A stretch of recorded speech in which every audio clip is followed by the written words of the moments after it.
शुरुआत करते हैं, जो सफर की शुरुआत करते हैं वो मंजिल पा लेते हैं, जो सफर की शुरुआत करते हैं वो मंजिल पा लेते हैं। बस एक बार चलने का हौसला बनाए रखना, बस एक बार चलने का हौसला बनाए रखना जरूरी है, क्योंकि अच्छे इंसानों का तो रास्ते में इंतजार करते। गुड मॉर्निंग स्टूडेंट, आज हम स्टार्ट करेंगे अपना next lecture physics 12th class current electricity. और हमारे करंट इलेक्ट्रिसिटी का जो फर्स्ट चैप्टर है वो हमारा खत्म होने के ऊपर है। तो आज का जो हमारा टॉपिक है वो है temperature coefficient of A resistance. क्या है? Temperature coefficient of A resistance. इसमें से एग्जाम के अंदर ऑब्जेक्टिव क्वेश्चन जरूर आता है, हर कोड के अंदर आएगा, चाहे सीबीसी हो चाहे एचबीसी हो, और कंपैरेटिव एग्जाम के अंदर भी क्वेश्चन इसमें से पुट किया जाता है। तो टॉपिक का नाम है temperature coefficient of A resistance. आपको पता है कि जब किसी मेटल का या किसी कंडक्टर का अगर हम टेम्परेचर इंक्रीज कर देते हैं तो उसका रेजिस्टेंस भी क्या हो जाता है बेटा? इंक्रीज हो जाता है, और जब डिक्रीज करते हैं तो डिक्रीज हो जाता है। क्यों? आपको पता ही है कि टेम्परेचर के ऊपर डिपेंड करता है कौन है? रेजिस्टेंस। तो इसके लिए हम क्या करेंगे? देखना, ये हमारे पास एक वायर है, एक कंडक्टर है, R1 क्या उसका रेजिस्टेंस, T1 क्या उसका टेम्परेचर। ये इनिशियल है और ये मान लिया उसके फाइनल। ये तो initial resistance, initial temperature, final resistance, final temperature. तो क्या लिखोगे? तो let R1 be the resistance of wire या conductor at temperature T1। R1 जो रेजिस्टेंस है वायर का वो किस टेम्परेचर के ऊपर है? T1 के ऊपर। R2 be the resistance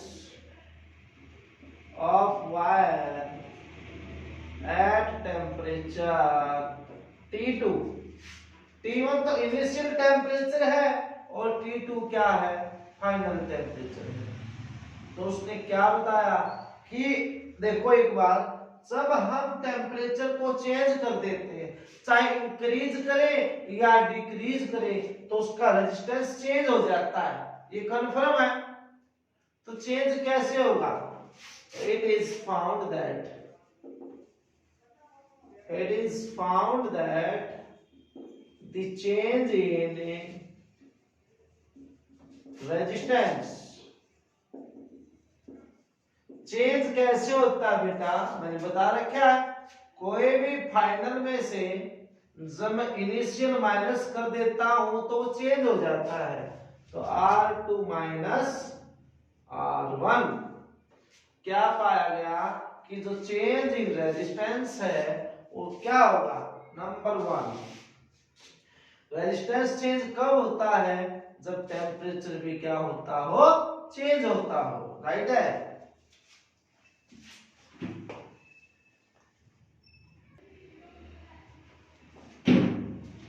तो बारिश का मौसम, आज बारिश आ गई थी, तो क्या पाया गया? Change in resistance number 1।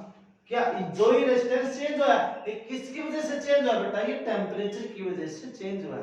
तो directly proportional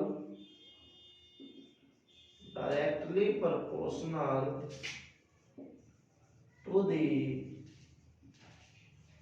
change in temperature. अगर आप जितना ज्यादा टेम्परेचर चेंज करोगे रेजिस्टेंस भी उतना ही ज्यादा चेंज होगा। अगर आप टेम्परेचर को कम चेंज करोगे तो रेजिस्टेंस भी कम चेंज होगा। दैट इज चेंज कौन सा? R2 minus R1, directly proportional. Temperature change कैसे होगा, final minus initial, T2 minus T1। बोलिए बात समझ में आ गई। सेकेंड पॉइंट लिखिए, directly proportional to original temperature. Original का मतलब क्या होता है, ओरिजिनल का मतलब होता है इनिशियल, जो स्टार्टिंग वाला है। एक बात बताना पे, चेंज किस में होगा, जो पहले टेम्परेचर दिया है उसी, मान लो पहले टेम्परेचर 50 दे दिया, फिर हमने 70 कर दिया, तो पहले कितना था, 50 था, 50 को 70 किया है ना, तो पहले किसके ऊपर डिपेंड करेगा, वो जो इनिशियल का टेम्परेचर होता है उसके ऊपर डिपेंड करेगा। तो R2 माइनस R1 है, वो किसके होगा, T1 के। बात क्लियर है। इक्वेशन 2। अब हम दोनों को कंबाइन कर देंगे, कीजिए कंबाइन।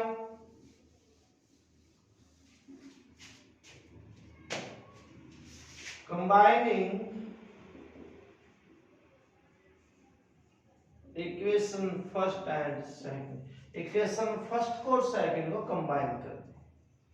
R2 माइनस R1 किसको हो गया, T2 माइनस T1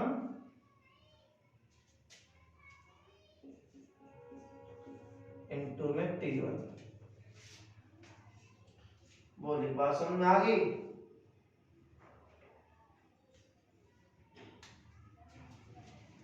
इसको हटाने के लिए हम क्या लगाएंगे, कांस्टेंट, क्या अल्फा, क्या लगा दिया, alpha, T2 minus T1 into में T1।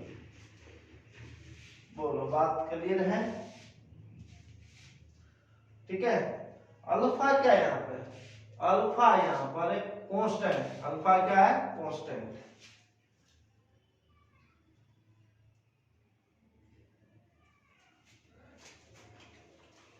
ठीक है, अल्फा क्या यहाँ पर कांस्टेंट है।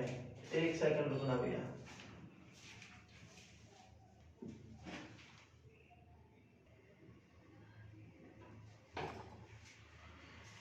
यहाँ थोड़ा सा मिस्टेक कर रहे, कुछ चेंज, यहाँ पर ओरिजिनल रेजिस्टेंस आया बेटा, सॉरी, ओरिजिनल रेजिस्टेंस क्या आएगा, मतलब जो रेजिस्टेंस, देखो मैंने क्वेश्चन भी करवाए थे न्यूमेरिकल कि जो रेजिस्टेंस थे कि पहले 4 ओम था, स्ट्रेच कर दिया कितना हो जाएगा, तो रेजिस्टेंस पहले कितना था, बाद में कितना हो गया।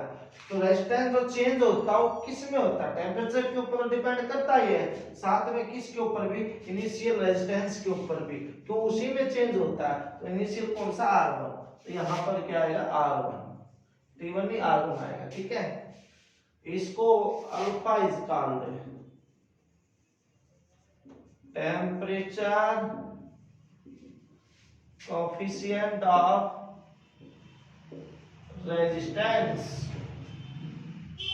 अल्फा को क्या बोलेंगे, अल्फा क्या यार, कांस्टेंट है, और जिसका नाम क्या है, टेम्परेचर कोफिशिएंट। अरे जो रेजिस्टेंस है उसका टेम्परेचर का कोफिशिएंट है ये, राइट है।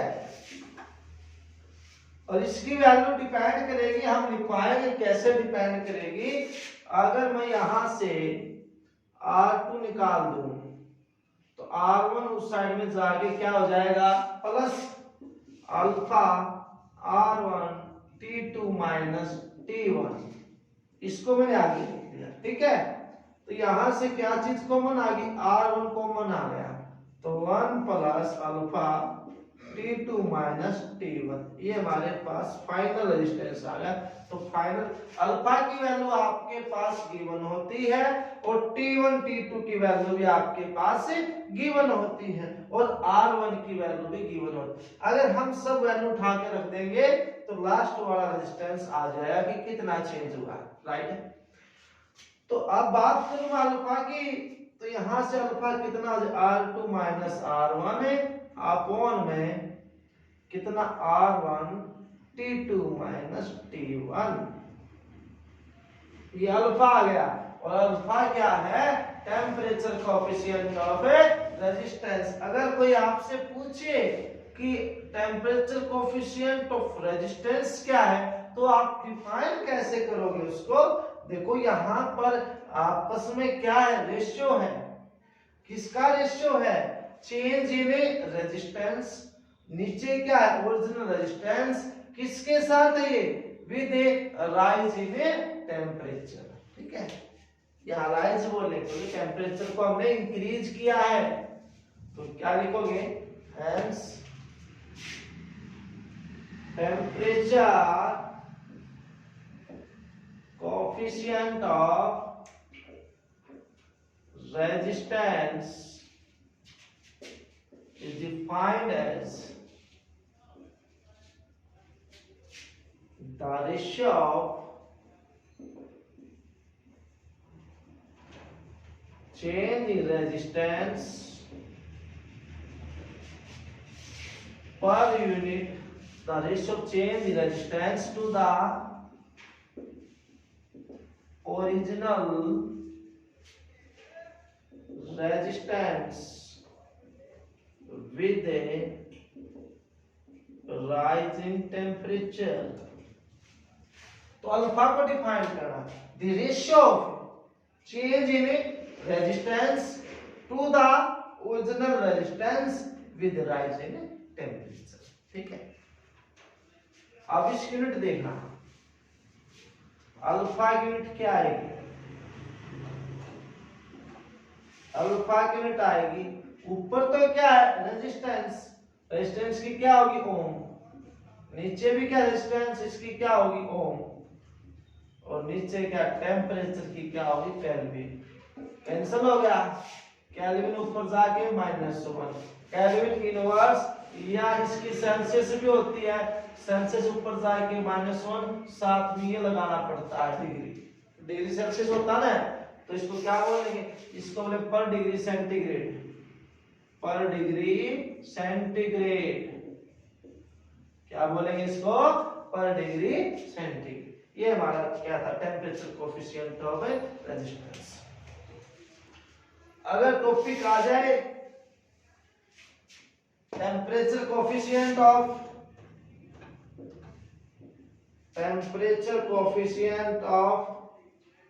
रेजिस्टिविटी, अगर बात किसकी आ जाए? रेजिस्टिविटी की। आपने खुद लिखना बिल्कुल सेम है, बस आर की जगह आपने रो लिखना है, बस आर की जगह, जहां पर आर था ना, आर, बस वहां पर आपको रो लिखना और कुछ भी नहीं लिखना।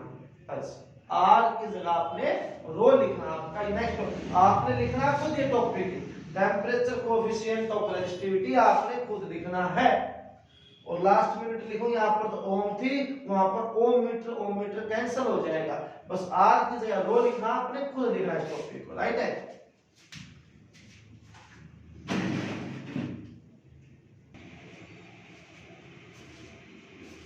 ठीक है, तो आर की जगह आपने रो को पुट करना। वो कहते हैं ना,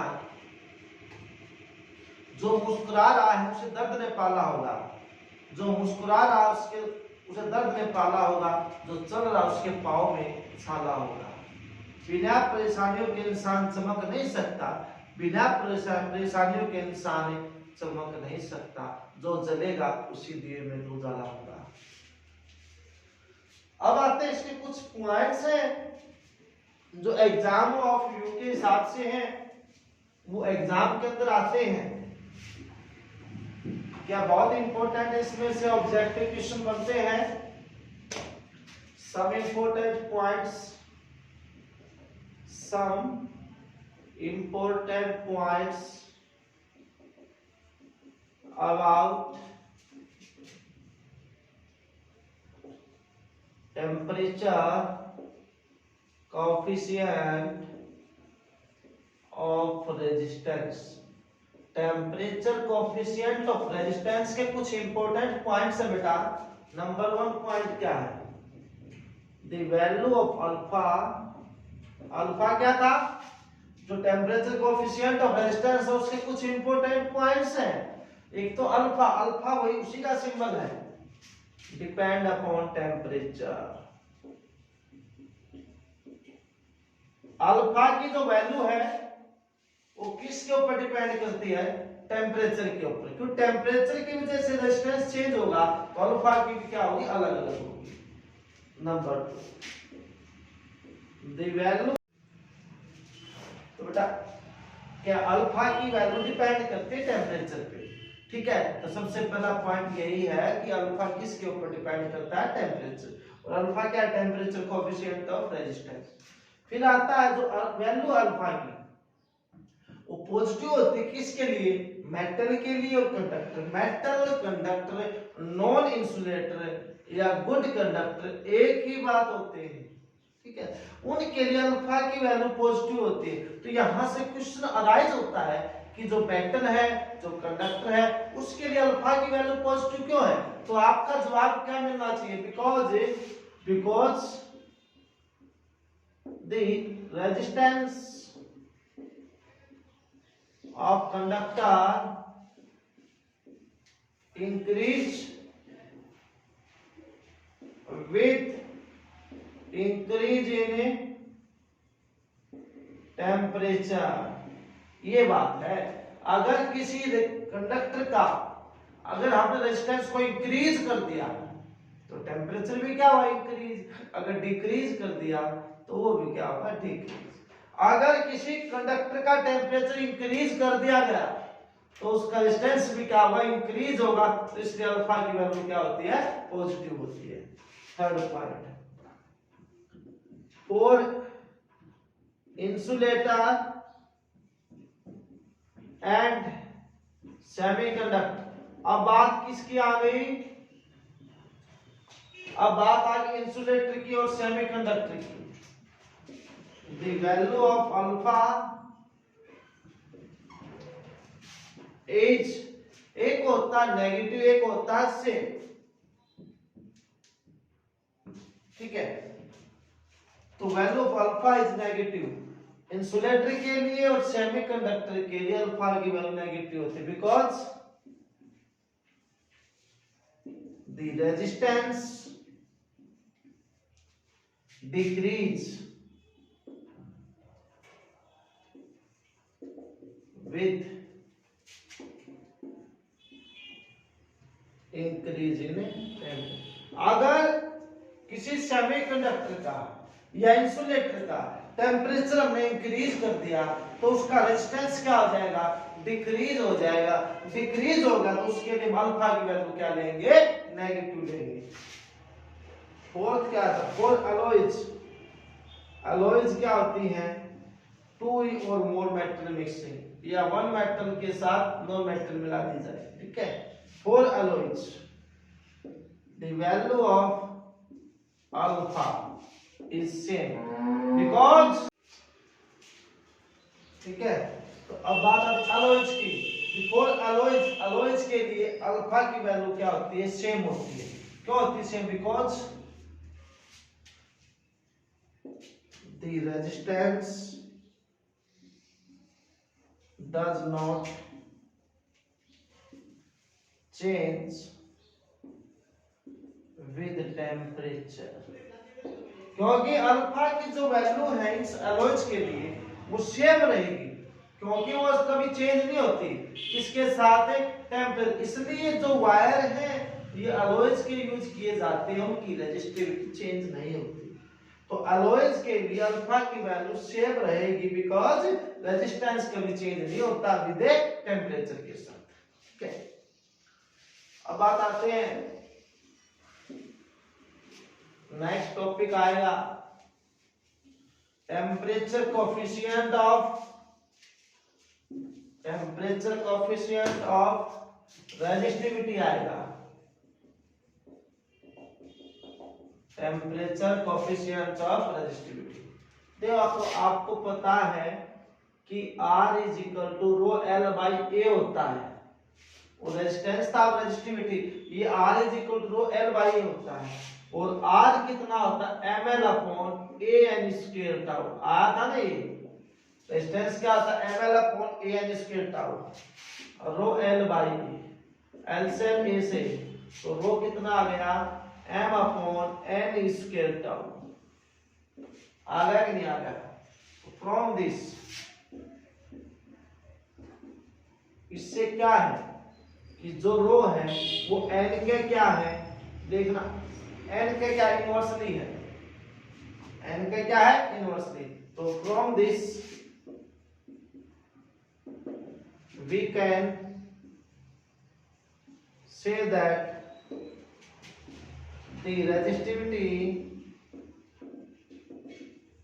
of material, ये मटेरियल क्या होती है resistivity, is inversely proportional to n, proportional number density of electron. देखो ये हमारे पास जो रेजिस्टिविटी है m/n² टाउ आई है, तो यहां से n का क्या इनवर्सली है और n क्या नंबर डेंसिटी ऑफ इलेक्ट्रॉन और रो क्या है resistivity of the material of the conductor. तो हम इससे क्या कह सकते हैं, from this we can say that कि जो रेजिस्टिविटी है मटेरियल की वो इनवर्सली प्रोपोर्शनल किसके है, नंबर डेंसिटी ऑफ इलेक्ट्रॉन की जो डेंसिटी है उसके क्या इनवर्सली प्रोपोर्शनल। इस बात का मतलब क्या देखो, as the value of n और the number electron depend upon nature of material. Nature material का मतलब क्या, देखो जो n है नंबर ऑफ इलेक्ट्रॉन की जो डेंसिटी है वो किसके ऊपर डिपेंड करती है, नेचर ऑफ मटेरियल। कैसे, आप देखिए, एक तो सिल्वर का है, सबसे अच्छा कंडक्टर कौन होता है, सिल्वर होता है। सिल्वर में ज्यादा करंट फ्लो कर सकता है क्योंकि उसमें ज्यादा इलेक्ट्रॉन मूव करते हैं, तो ज्यादा इलेक्ट्रॉन मूव करते हैं तो उसकी नेचर होगी किसकी, सिल्वर की। यस और नो, इसलिए जितना ज्यादा अच्छा कंडक्टर होगा उतने ही ज्यादा इलेक्ट्रॉन होंगे, उतना ही ज्यादा करंट बढ़ेगा। तो इसका मतलब क्या है कि n की वैल्यू किसके ऊपर डिपेंड करती है, नेचर ऑफ मटेरियल के ऊपर। इसलिए सिल्वर में क्या होता है, ज्यादा इलेक्ट्रॉन होते हैं, ज्यादा करंट पास होता है, इसलिए n की वैल्यू नेचर ऑफ मटेरियल के ऊपर डिपेंड करती है। अगर n की वैल्यू नेचर ऑफ मटेरियल के ऊपर डिपेंड करती है और n के ऊपर कौन डिपेंड करता है, रो, तो हेंस resistivity depend upon, किसके ऊपर डिपेंड करेगा, depend upon nature of a material, क्योंकि वो n के ऊपर डिपेंड कर रहा था। ठीक है, अब सेकंड पॉइंट देखना, इसको मैं क्लियर कर देता हूं, राइट है, उतार लेता हूं। ठीक है, अब सेकंड पॉइंट देखना, सेकंड पॉइंट क्या कहता है, सेकंड पॉइंट ये कहता है इसका जो रो है वो इनवर्सली प्रोपोर्शनल किसके है, रिलैक्सेशन टाइम के ऊपर, ये इसके ऊपर है। तो कैसा डिपेंड कर रहा है, देखो एज ये तो डिपेंड अपॉन टेम्परेचर, किसके ऊपर डिपेंड करता है, टेम्परेचर। अगर टेम्परेचर बढ़ता है तो ये डिक्रीज हो जाता है। इफ टेम्परेचर इंक्रीज तो देन तो डिक्रीज, तो मतलब क्या, रिलैक्सेशन टाइम। तो टेम्परेचर बढ़ेगा, इलेक्ट्रॉन और जल्दी मूव करेंगे, उनके टकराने का समय, अब वो जल्दी जल्दी टकराएंगे, समय क्या हो गया, अब टकराने का समय ज्यादा देर तक था, अब उसका कम समय तक जल्दी से टकराए वापस हो जाएंगे।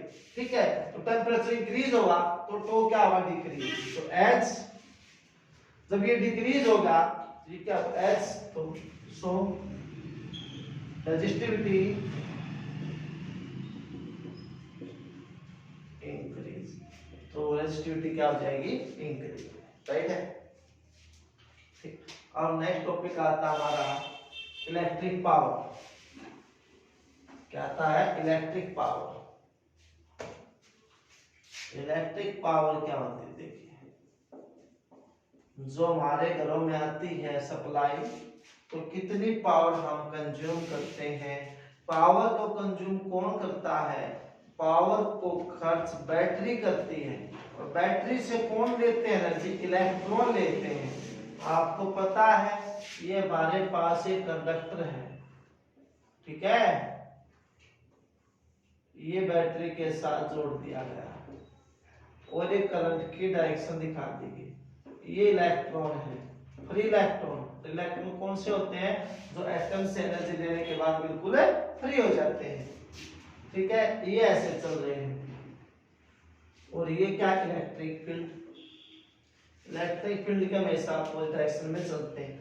इनको ये एनर्जी कब कंज्यूम करेंगे, जब वो एनर्जी किससे लेंगे, बैटरी से लेंगे। और बैटरी क्या देगी, उसको इलेक्ट्रिक फील्ड देगी। और इलेक्ट्रिक फील्ड क्या करेगी, इलेक्ट्रिक फील्ड इस इलेक्ट्रॉन के ऊपर फोर्स लगाएगी, तो वो नेगेटिव से तो रिपेल हो जाएंगे और पॉजिटिव उसको क्या कर लेगी, अट्रैक्ट कर लेगी इसको।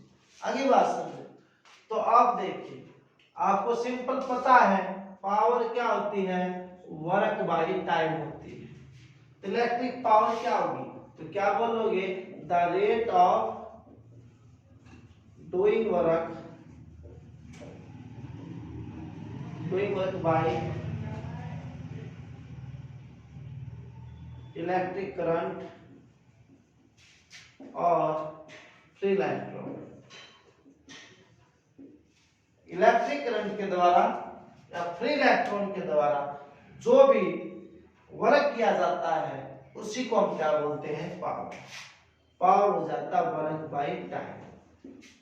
अब हमने इलेक्ट्रिक पावर निकालनी है, तो इलेक्ट्रिक पावर में क्या होगा देखना, जब पोटेंशियल लगता है, पोटेंशियल किस पे लगता है, चार्ज पे, तो मूव करते हैं, मूव करें तो कुछ ना कुछ वर्क करेंगे।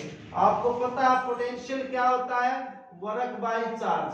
तो वर्क कितना आएगा, पोटेंशियल इनटू चार्ज, क्योंकि एक पॉइंट से कहां लगता है पोटेंशियल, मतलब देखिए, तो VB माइनस VA, तो इसका मतलब क्या है, ए से लेकर कहां लगा, अरे VAB होता है, तो उसी को हम क्या लिखते हैं, VB माइनस VA।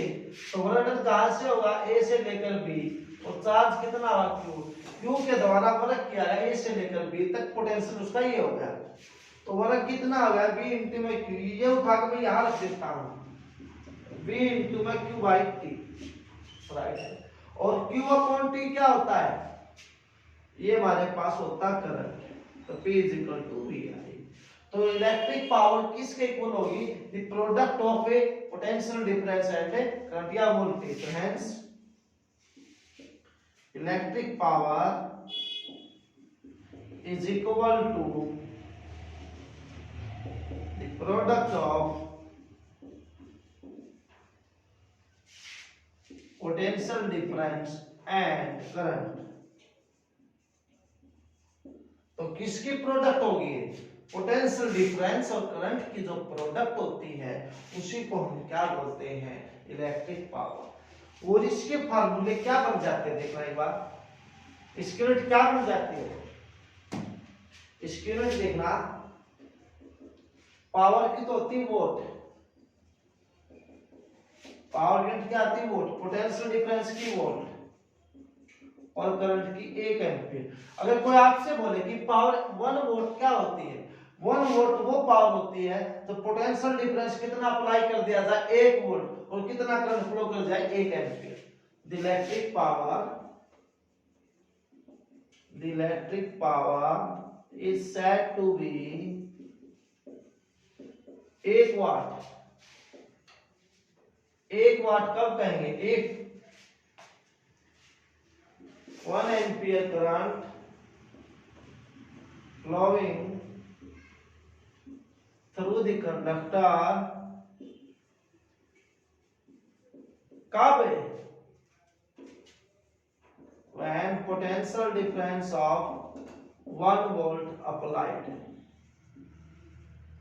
ठीक है, हम पावर को, इलेक्ट्रिक पावर को 1 वाट कब कहेंगे, इफ अगर उसमें कितना करंट फ्लो करे, 1 एम्पीयर। लेकिन 1 एम्पीयर कब फ्लो करेगा, जब वहां कितना पोटेंशियल डिफरेंस अप्लाई कर दूंगा मैं, 1 वोल्ट। ठीक है, 1 वोल्ट अप्लाई करने के बाद 1 एम्पीयर करंट फ्लो करेगा, उसको 1 वाट कहेंगे।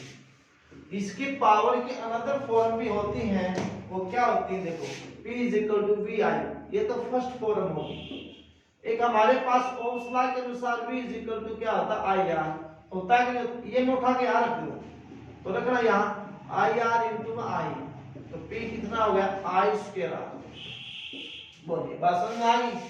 अगर मैं यहाँ से आई निकाल दूंगा, आई कितना हो जाएगा, यहाँ से आई निकाल वी बाई आर, तो मैं यहाँ रख दूँ, तो यहाँ रखना एक बार आई का स्क्वायर है तो वी अपॉन आर का होल स्क्वायर इंटू आर, तो क्या बन गया वी स्क्वायर अपॉन में आर स्क्वायर इंटू में आर होल स्क्वायर, तो ऊपर का स्क्वायर नीचे स्क्वायर, एक आर क्या है कैंसिल, तो p is equal to V square upon में आर, एक पावर ये आई, तीन पावर होती है, तीन इक्वल होती है। ठीक है ये सुन लो।